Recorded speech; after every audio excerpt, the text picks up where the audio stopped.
Seguimos desde la 8ª edición de CIGEDIP, desde la ciudad de Guatemala, transmitiéndoles a ustedes algunas pinceladas de estas charlas, de estos temas, de estos momentos que vivimos en estos diferentes días del CIGEDIP, un evento que reúne personas que están involucradas directamente en la dirección, en la gestión de proyectos, en tomas de decisiones muy importantes, y qué especial tener momentos para informarnos, analizar y también para cambiar nuestra mentalidad. Y ese justamente es el trabajo al que Melissa Hernández se ha dedicado desde la innovación, desde el desarrollo de proyectos y demás, ahora con un taller en donde promueve y propone los laboratorios, la experimentación, el accidente como una posibilidad para crecer. Melissa, muchísimas gracias por estar con nosotros. ¿Cómo estás? ¿Qué tal percibes este laboratorio de congreso que estamos llevando a cabo? Porque de alguna forma estamos desde hace 8 años avanzando sobre algo que probablemente antes no estaba tan dicho, algo que veo de ti. Sí, claro, bueno, no, muchísimas gracias, un placer estar por acá nuevamente. Le comentaba ayer a los colegas, amigos, que esto es un espacio riquísimo, no solo de estar acá, de abrirnos, del networking, de conocer lo nuevo que está saliendo, porque realmente estamos en una era de cambios constantes y pues parte de lo que hemos venido trabajando y entender el Experience Lab, que es el taller que... Experience Lab, un laboratorio experiencial o de experiencias, digamos. Sí. ¿Cómo lo traducirías por ahí a...? Mira, yo le hago la primera pregunta a todos cuando empezamos el taller, y la primera pregunta es, ¿para quién nosotros hacemos los proyectos? Y la mayoría, te puedo decir, un 95% dicen para los clientes. Error. ¿Para quién deberíamos entonces? Para el usuario final. Muchas veces, claro. Muchas veces el cliente no es nuestro usuario final, entonces los proyectos vienen inicialmente concebidos desde lo que alguien cree que es la solución o la propuesta de valor que le está ofreciendo al usuario final. Y eso tenemos que realmente investigarlo un poquito más, porque muchas veces las frustraciones, las dolencias y las cosas que están detrás de esa necesidad que estás tratando de solventar, no llega a una propuesta de valor importante para que sea aceptado y que sea un proyecto realmente rentable para el negocio.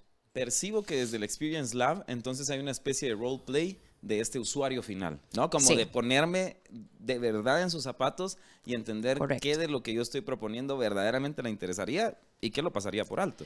Sí, hay 2 etapas dentro de los procesos de proyectos de innovación. De hecho, ayer hablaba con Melvin dentro de lo del podcast que tuvimos también un poco sobre entender cómo desde esta arista los proyectos, todos los proyectos que hacemos al final son proyectos de innovación, todos. Porque normalmente, o sea, algunas son cambios pequeños y eso se conoce como innovación incremental.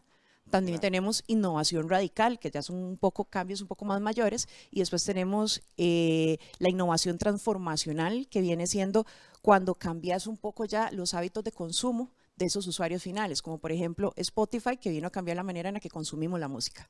O Netflix, como que cambió también cómo nosotros consumimos las películas y las series. Entonces, al final de cuentas, nosotros dentro de los proyectos pasamos por una primera fase que es de conocimiento, donde nosotros tenemos que conocer bien quién es nuestro usuario final y cuál es realmente el problema o la necesidad que estamos tratando de solventar. Esa es la primera fase, que es de conocimiento. Ya después pasamos a una fase de desarrollo, que es donde ideamos, planteamos, vemos todas estas ideas creativas, ¿verdad? Y después las prototipamos para tratar de entender cuál es nuestro producto mínimo viable final, y ya a partir de ahí, ahora sí desarrollemos un proyecto ya masivo de producción o dependiendo del proyecto que sea.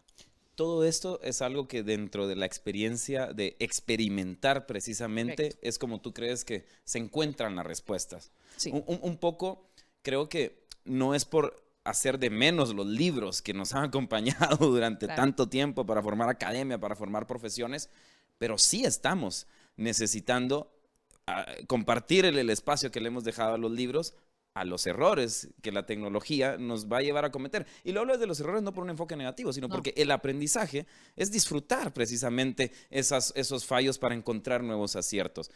¿Cómo tú promueves que para una industria esta parte tan importante sea rentable o sea sostenible?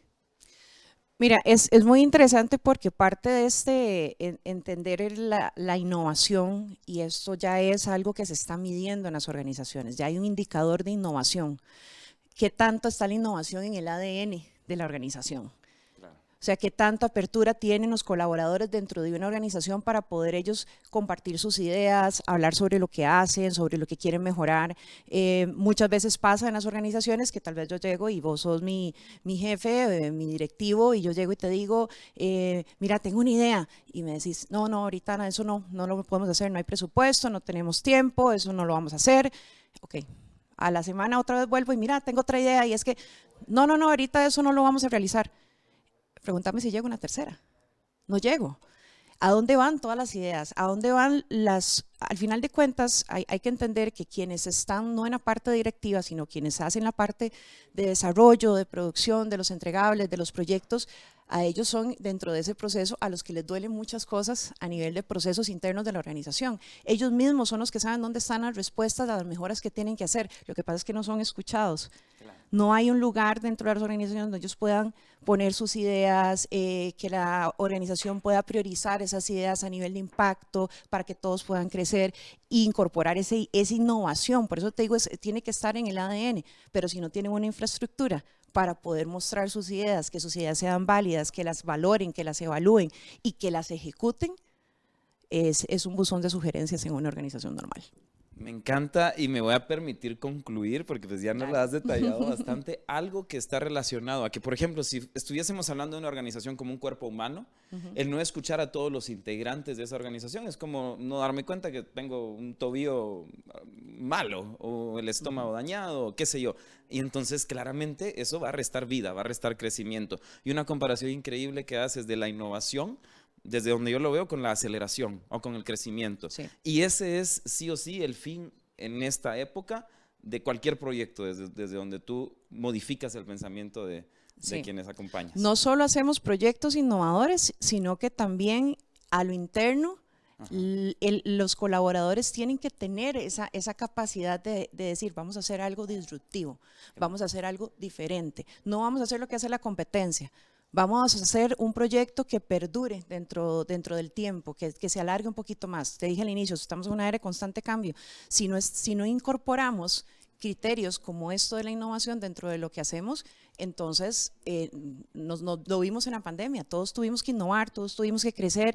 Entonces ya se volvió una necesidad entender que teníamos que tener este espacio, no solo para innovar, sino para experimentar de manera tranquila, y cuando digo de manera tranquila es sin esas penalizaciones de que cuánto gastaron, que perdieron recursos, es parte de la experimentación. Como desde niños lo hacíamos, desde niños lo hacíamos, o sea, si no nos ensuciábamos, no aprendíamos, si no nos encaramábamos, no nos caíamos, y era parte de decir, no te subas ahí, uno, se subía y te caías, o sea, pero ya aprendiste, entonces ya sabes cómo subirte, ya entendiste. Y eso es crecimiento. Sí, justamente. Pero hay que normalizar ese tipo de cosas dentro de las organizaciones y por eso te hablaba de cultura, porque es lo que más cuesta, incorporarlo en el ADN para que ya luego no solo los colaboradores, sino que empiece a ser un pilar estratégico dentro de la organización para mantenerse en un negocio dentro de la globalidad y que se pueda mantener. A eso nos estamos obligando estos tiempos, estamos creciendo, pero es que estamos creciendo de una manera exorbitante y yo creo que eso es parte de lo que tenemos que incorporar.